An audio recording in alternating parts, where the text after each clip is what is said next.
राजस्थान सरकार के सभी सरकारी कर्मचारी जब अपनी एसएसओ आईडी में लॉगिन करते हैं तो उन्हें इस प्रकार से टीओटीपी मांगा जाता है।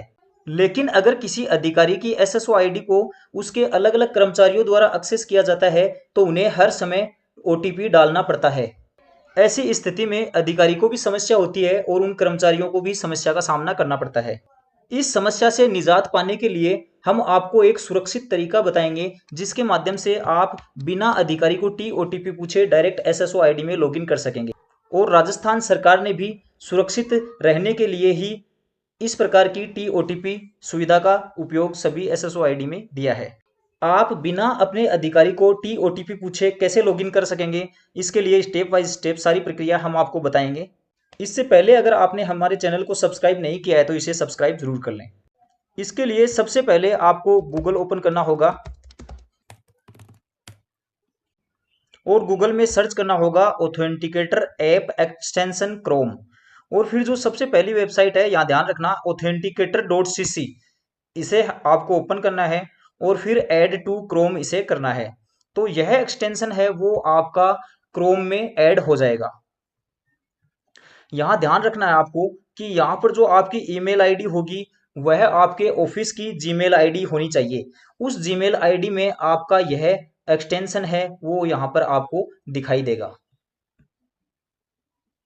अब आपका यह एक्सटेंशन आपकी ऑफिस की ईमेल आईडी में जुड़ चुका है। अब हम नेक्स्ट स्टेप की तरफ बढ़ेंगे और इन टैब को क्लोज कर देते हैं। अगर आपने पहले से टीओटीपी इनेबल कर रखा है तो अपने जिले के डिपार्टमेंट ऑफ आईटी से इसे रीसेट करवा लें। रीसेट करवाने के बाद में आपको पुनः लॉगिन करना है। इसके लिए आपको वापस से अपनी एसएसओ आईडी लगानी होगी और लॉगिन करना होगा। अगर दोबारा पासवर्ड पूछे जाते हैं तो चेक मार्क्स को ऑन करके दोबारा पासवर्ड करके लॉगिन बटन को दबाना है। आप जैसे ही लॉगिन करोगे तो आपके पास में वापस से वन टाइम रजिस्ट्रेशन के लिए यह विंडो आपके सामने ओपन होगी। अब आपको यहाँ पे एक्सटेंशन पे क्लिक करना है और ऑथेंटिकेटर एप्लीकेशन को एक्सटेंशन को ओके करना है। फिर आपको यहाँ पे क्यूआर कोड स्कैनर, जो स्कैन क्यूआर कोड वाला बटन है, इस पे क्लिक करना है और इस क्यूआर कोड को यहाँ से ड्रैग एंड ड्रॉप करके और इसे स्कैन करना है। आपकी यह एसएसओ आईडी है जिस भी अधिकारी की है वह इस ऑथेंटिकेटर ऐप में जुड़ चुकी है। अब आप देख सकेंगे कि आपके पास में यहाँ पे टीओटीपी जनरेट होने लग गए हैं। अब आप इसे कंटिन्यू करेंगे और यह टीओटीपी यहाँ पे इंसर्ट करेंगे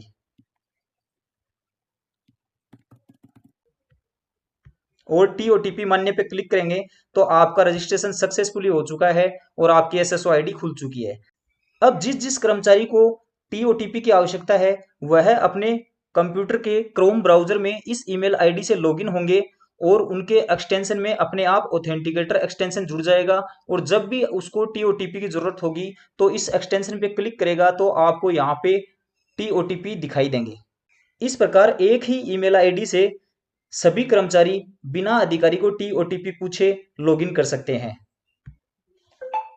लेकिन जैसे कि राज्य सरकार की मंशा थी कि आप सभी की एसएसओ आईडी सुरक्षित रहे तो यह email ID two factor authentication आप इसमें इनेबल कर लें ताकि आपकी ईमेल आईडी के पासवर्ड किसी को पता चलने की स्थिति में आपके जो टीओटीपी हैं वो कोई और उपयोग ना कर सके।